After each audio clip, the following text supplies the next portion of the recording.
Olá, tudo bem? Faz tempo que eu não coloco um vídeo.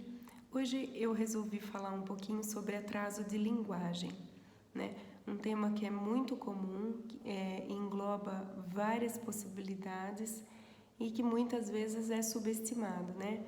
Conversando com uma conhecida que é coordenadora de educação infantil, comentou comigo que muitas vezes quando a escola recebe um laudo de atraso de linguagem, encara como se não fosse nada, né? E não é verdade. Então, vamos tentar esclarecer como é que funciona. Em neurologia infantil, como em pediatria em geral, a gente tem faixas etárias para aquisição de marcos do desenvolvimento. Então, o que são esses marcos do desenvolvimento? É a idade que a gente espera para sentar, para andar, para começar a sinalizar com tchau, manda beijo, saber bater palma, né? E começar a falar. E dentro do desenvolvimento neurológico, a gente tem o atraso, né? Eu posso ter um atraso, uma demora na aquisição desses marcos que vai me indicar a necessidade de investigação, né? Como em tudo na medicina, como em tudo na biologia, né? Existe uma curva de normalidade que segue o padrão da curva de Gauss, em que você tem 90%, 85%, digamos assim, das pessoas, no caso da medicina, dentro de um limite entre o mínimo e o máximo da normalidade, né? E a partir daí você tem os extremos abaixo ou acima do que é esperado, em que pode existir algum problema. Então você é obrigado a investigar. Esse padrão de normalidade, ele é construído através de pesquisas de segmento, né, populacional. Então, estudos que acompanham, no caso, crianças, né, em vários países ao longo de muitos anos para ver a evolução de cada marco e saber até que ponto eu posso considerar algo como normal ou eu sou obrigada para investigar. É assim que se constrói uma curva de normalidade. E aí também isso é a mesma coisa que foi feita para peso, para altura, tamanho do perímetro cefálico, né, que é a circunferência da cabeça, que é um importante dado para a gente. Em tudo, né, existe essa curva da normalidade. A partir do ponto em que eu estou nos 10%, maior ou menor, ou antes ou depois do esperado, eu sou obrigada a investigar. Significa que existe um problema? Significa que eu sou obrigada a investigar. Nessa porcentagem, eu ainda vou ter pessoas que não vão ter nada, mas eu vou encontrar algumas patologias.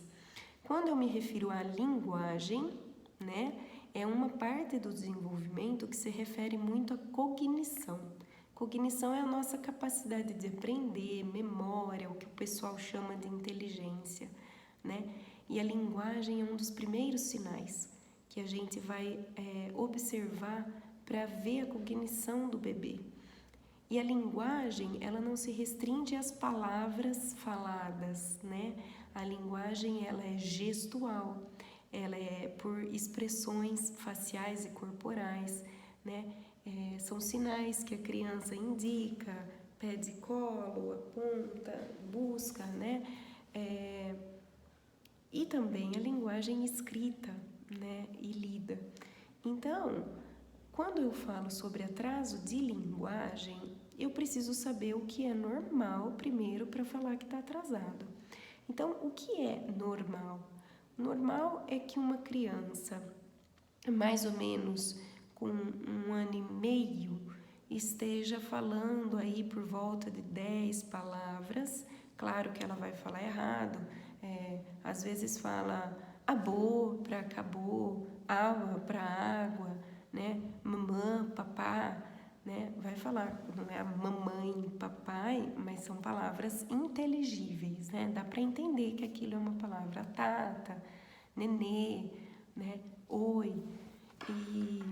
E antes disso, muitas vezes, a gente já percebe o olhar da criança quando você fala com ela. Ela está atenta ao que você fala, você chama, ela procura, ela localiza o som. Tudo isso são coisas avaliáveis, né, para um neuropediatra, para um fonoaudiólogo.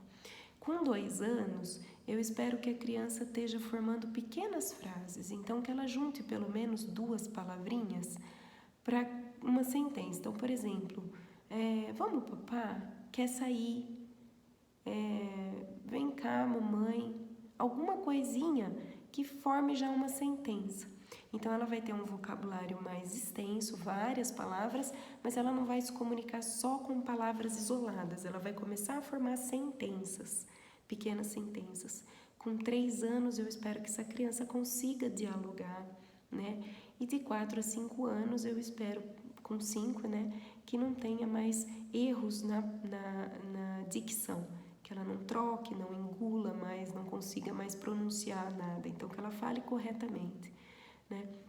É claro que existem detalhes que além disso, isso é grosseiramente falando, mas são períodos em que eu tenho que estar atenta, né? Muita gente fala, cada criança tem seu tempo, o tio, o pai também demorou para falar e tá tudo bem. Então, é claro que cada criança tem seu tempo, mas os marcos são importantes porque eu preciso investigar, e quanto antes eu intervir, melhor vai ser a evolução. Então, se a minha criança não está desenvolvendo a linguagem, ou se ela até desenvolveu, mas não está já fazendo aquilo que era esperado para a idade, por exemplo, ela está com 2 anos, fala mamã, papá, só, é muito pouco, né? Essa criança tinha que ter muitas palavras já no vocabulário e já tinha que estar falando pequenas frases, né? Pequenos diálogos. E além da produção da fala, né, e da qualidade da fala, é importante a gente ver o conteúdo. Às vezes a criança fala, mas o conteúdo do que ela fala não tem nada a ver com aquilo que eu estou conversando. Então, muitas vezes, você vai falar, como é que foi seu dia na escola? Você brincou com o João? E aí a criança responde, a bola caiu. Tipo, não foi isso que eu falei. E aí você vai tentando puxar a conversa e tudo que ela fala não tem a ver com aquilo que você perguntou. E isso é um sinal muito importante para ser analisado e um sinal de alerta para o que a gente chama de fuga de ideia, ou pensamento fragmentado, que são sinais de possíveis alterações psíquicas. Dentro do atraso de linguagem, você pode ter uma criança com problemas auditivos, que não necessariamente é surda, ela escuta, mas ela escuta distorcido, digamos assim, ou escuta com má qualidade.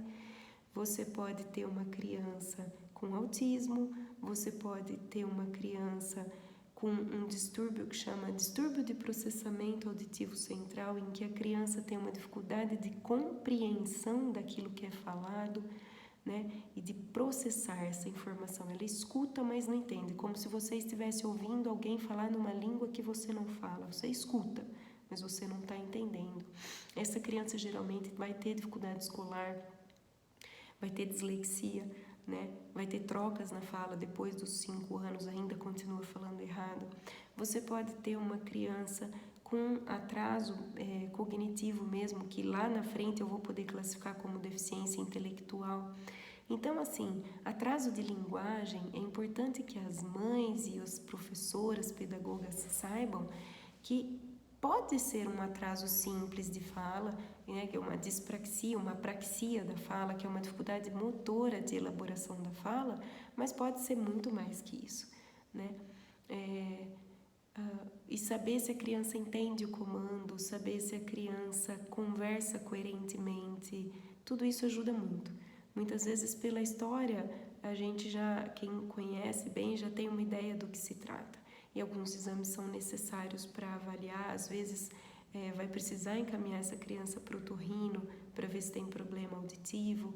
Então, assim, fiquem atentos. Embora cada criança tenha seu tempo, existem marcos, e esses marcos não estão aí à toa, estão aí para a gente procurar cedo, logo, enquanto é tempo, ajuda para um problema que possa estar acontecendo.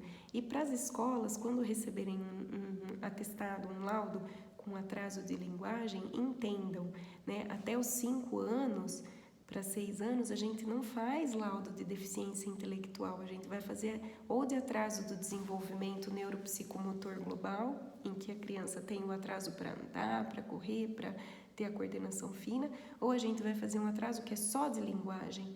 Mas esse só de linguagem não significa só que ela vai demorar para falar e tudo bem. Esse atraso de linguagem pode lá na frente ser uma deficiência intelectual ou ser uma dislexia ou um distúrbio do processamento auditivo. Então, assim, falar é só atraso de linguagem não é uma coisa legal, porque é uma coisa que precisa ser tratada e é uma coisa que pode evoluir para várias coisas.